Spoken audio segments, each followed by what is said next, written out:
नमस्कार। कथित 2000 करोड़ रुपए के शराब घोटाले और कथित 6000 करोड़ रुपए के लगभग महादेव सट्टा ऐप घोटाले मामला जिसमें मनी लॉन्ड्रिंग और हवाला की बात है।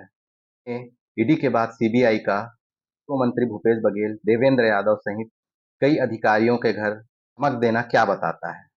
खबर जनता के लिए कोई सनसनी तो नहीं है? इस तरह से देश भर में सीबीआई और ईडी की दाबिश चल रही है। नजरिए से पब्लिक ओपिनियन यह बन रहा है कि ये तो होना ही था, कि जनता के बीच बात ऐसी होनी थी। ये ऐसे कैसे हो सकता है? भूपेश बघेल तो बहुत शानदार नेता हैं।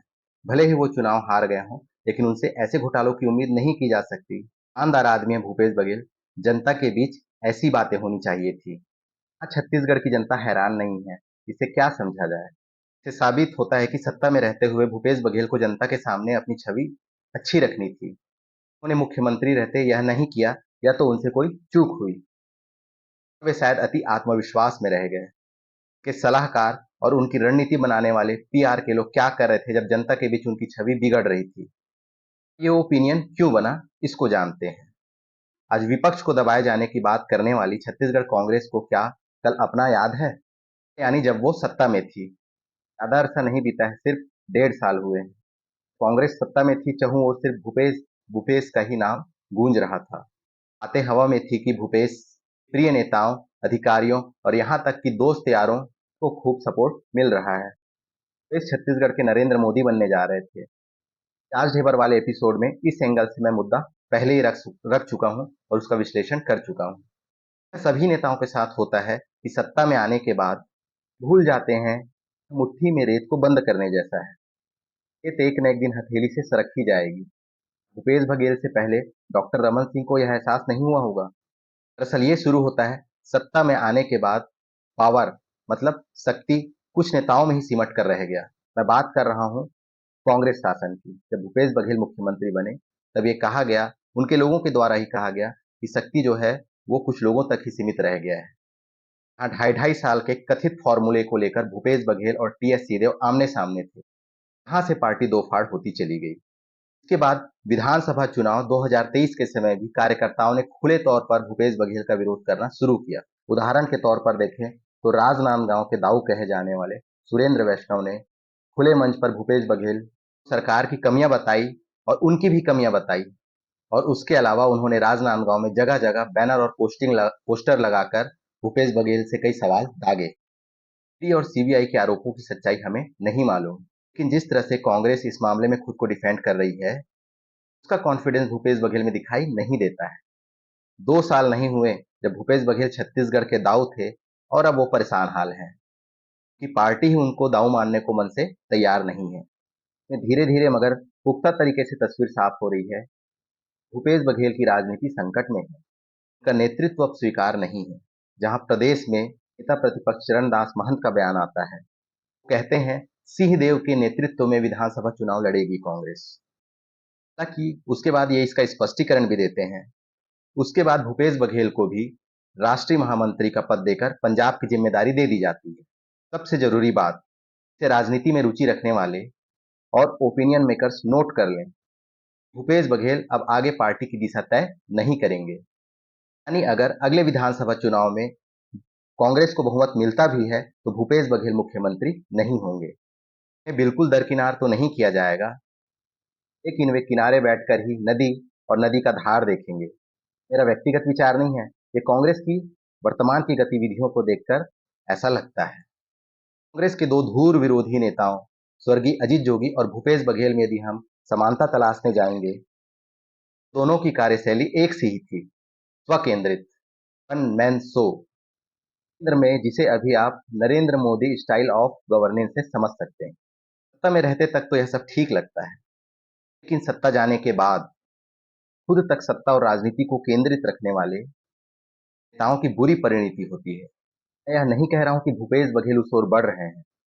हाँ, अजीत जोगी पहुंचकर पार्टी से बाहर हो गए थे, लेकिन दोनों के संदर्भ में कॉमन फैक्ट यह भी है कि दोनों पार्टी हाईकमान का हाथ अपने पीठ पर होना बताते आए या प्रदर्शित करते आए। छत्तीसगढ़ बनने के बाद अजीत जोगी को विद्याचरण शुक्ल की तुलना में पार्टी आला कमान का समर्थन बना मिला मुख्यमंत्री बनने के लिए। ताम्रध्वज साहू टी एस सिंहदेव और वर्तमान नेता प्रतिपक्ष चरणदास महंत तुलना में भूपेश गांधी परिवार के ज्यादा करीबी बताए गए।